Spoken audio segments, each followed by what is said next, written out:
We are back on Taking Care of Business on Koerner Radio News Talk 1180. Our guest by phone, Margaret Hoover, Fox commentator and author of American Individualism.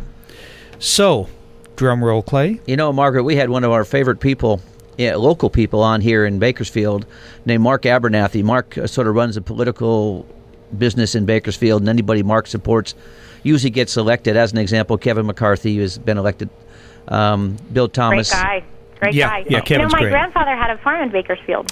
I remember you talking about that last time you were on. Yeah, my dad was out there quite a bit when I was little. But he also got Bill Thomas elected, and Mark still believes, and I'm saying this, I hope Mark is listening, he still believes Sarah Palin's going to win the nomination. Yeah, he thinks it'll be a brokered convention, which is possible. You know, I mean, like you were saying, it could go to the end. Who knows? But in a brokered convention... I think a brokered convention is really unlikely, guys. Yeah. I really do. I think we've set up a system so that we don't have brokered conventions. And I think it's like a fantasy where we hope the perfect person will emerge. But if there was a perfect person, they would have emerged already and they'd have the nomination. And it's bad for the party. It's bad for the party. It's bad for the country. Well, Mark is a great guy. He just likes to tease me about that. Yeah. So, Margaret, who do you think is going to win the Republican nomination?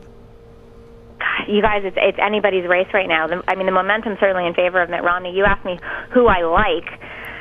You know, I'm one of these Republicans who wishes Paul Ryan had run for president. I know. Or Mitch Daniels, or Chris Christie. I'm not enamored. I loved good Newt in the 90s.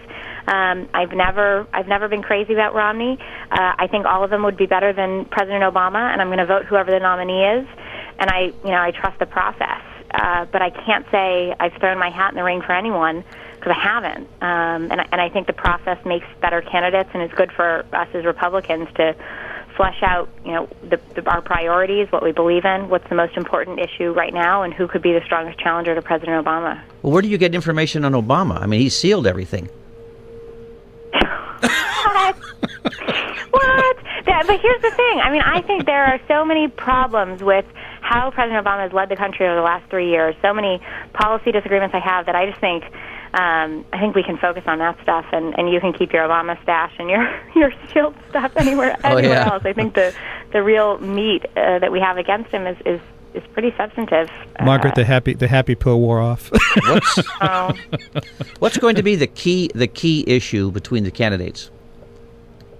Well, at the moment, it looks like it's the economy. And if it's the economy, I think President Obama continues along this class warfare path, and he continues to vilify the rich and say, rich have to pay their fair share, and we need to, that resonates. It polls well, but it's looking like it's the economy. What we don't remember, what we have to keep in mind, is that there's some serious problems brewing overseas, and this could instantly become a foreign policy debate immediately. Israel could bomb Iran if Iran, gets close enough to nuclearizing, which it looks like they may. And suddenly this could become about foreign policy, and it's going to be who is the strongest foreign policy candidate. We thought this was going to be a foreign policy election in 2008, and then September 14th happened, the fiscal crisis happened, and in no time it became about the economy. Mm-hmm. And the world tour of apologies. Right. That happened after. Certainly. There's no reason why a Republican can't win. As I told you my reasons earlier, I don't think they will win. But going back to do the rich people pay their fair share? Romney paid over $6 million in taxes and gave over $3 million in donations. Up to $4 million to charity, yeah. Whereas what's the vice president's name? Biden. Joe Bite Me. He gave $350 to charity last year. Whoopee. Yeah. It's true. But that goes along with his philosophy. Liberals don't believe they need to personally support charities because they believe that's the government's job. So if you pay your taxes to the government will take care of people, whereas conservatives tend to give more away to charity because they believe that it's people's responsibility to take care of people, not the government's responsibility to take care of people. Exactly. And so... But listen, either way, say we have a perfect nominee, a strong nominee, this is still going to be a tough battle. 270 electoral votes is a tough number to get to. I've played around with all the numbers. Say we get Florida back, we get North Carolina back. We've got to win Ohio, we've got to win Nevada. It's going to be a very close race either way. I do think that while President Obama is vulnerable, He's still, at the end of the day, once we get into the general election, independents are going to look at the Republican nominee and President Obama and make a decision. It's not a slam dunk for Republicans at all. But one thing we definitely have to focus on is Republicans is getting the Senate back and making sure we secure our gains in the House. Mm-hmm. We don't want to lose the House, but we definitely need to win the Senate, and we're really close. We need to win Nebraska, Montana, and North Dakota, and then we have over a majority in the Senate. It'd be great if we could pick up even some more seats. But if we have the Senate and the House, that puts us in a pretty strong position. President Obama will have to negotiate and have to compromise, and that divided government's certainly better than what we had for the first 2 years, which was unified liberal control of government. Yeah, no question about it. Another question I had for you as far as Romney. Let's assume for a moment Romney's the nominee. And can you see Romney being able to debate Obama when it comes to Obamacare? Because that's going to be a major issue in this election. And actually, you're not going to believe this, but Ann Coulter just this week had a fantastic article explain. There are some this is going to sound nuts, especially coming from a conservative. And I thought Ann was crazy when I read her article, but go read what she wrote about Romneycare versus Obamacare this week in Human Events. She really outlines the real differences between Obamacare and Romneycare, which are pretty significant. Romneycare is not nearly as liberal or overreaching or far-fetched as a federal mandate to buy insurance versus a state mandate. A huge, vast bureaucracy that is dictating the healthcare decisions of an entire country versus a state that basically uniformly and almost unanimously passed this. I mean, there were like 2 votes against Romneycare in Massachusetts. Of course, even though Obamacare was hugely unpopular, and this bit came down to the wire, they barely won the vote. It was like 1 or 2 votes. So it was a far more divided decision on a national level than Romneycare was on a state level. The Heritage Institute, the Heritage Foundation, a conservative think tank in Washington, D.C., was involved in crafting Romneycare in Massachusetts. So whatever failings Romneycare in Massachusetts has, Ann makes a very strong case that to lump Romneycare and Obamacare together isn't intellectually honest. And she makes a very good case that I encourage us all to look at it, because we're going to have to make the case to the American people that they're not the same thing, and why. And I think Ann does a great job in her column this week to do that. I would suggest that you also check out Mark Levin's reply to that paper. He just wrote one the other day and was on the news last night talking about it. And very interesting. You've got to see both sides of this issue.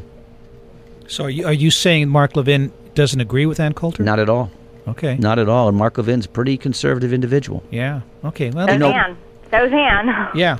It'll be interesting to see. Well, I was surprised early on she endorsed Romney, and that kind of surprised me. I didn't see that one coming. Herman Cain endorsed Mitt, which I found interesting. Yeah. Well, and we're taping this on Thursday, but by the time this airs on Saturday, Donald Trump will. I guess he was going to endorse Gingrich, but on the way in, I heard he's going to endorse Romney. So it'll be interesting to see. He doesn't know what he's doing half the time, anyway. Well, as long as he doesn't run as a third party, that's the only thing that scares me, because that could ensure Obama re-election. If you had a reliable, thoughtful, sort of valid candidate, I don't know if Donald Trump passes that. I don't know how many folks he'd really peel off.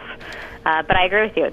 President Clinton won both elections because there were third-party candidates. So as a VP, do you think Paul Ryan or Marco Rubio would even consider it? Marco Rubio, I've talked to his staff. All of them are saying, no, he is not ready. He is not interested. He is not going for it. He does not want it. Smart guy. I think he's young. I think he's trying to get his stripes, trying to serve his state, Florida, and do right by them. He'll have only been there for 2 years.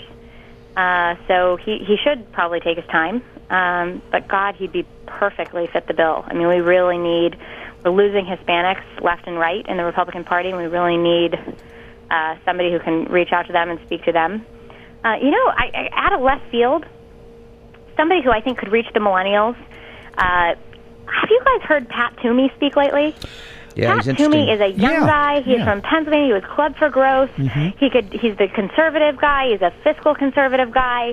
And I think he's a young guy that could really add some energy to the ticket in a way that's unexpected. I think we should. I mean, of course, Marco Rubio would be amazing. Brian Sandoval, maybe Susana Martinez, but Pat Toomey, I think, has the national experience. I think he could be interesting. Yeah, I think Pat would be great. Margaret, we're out of time again. I mean, it just goes so fast with you. I'm glad you took the hour with us. Thank you so much. I appreciate you guys having me. It's great to be on. Love Bakersfield. Have lots of family in California, so it's great to be on with you guys. Thank you for having me. Are your family in California liberals? Not a one of them. Thank you. The pill definitely wore off. Thanks, Margaret. Bye, guys. We'll be back in 167 hours on Taking Care of Business on Koerner Radio, News Talk, 1180.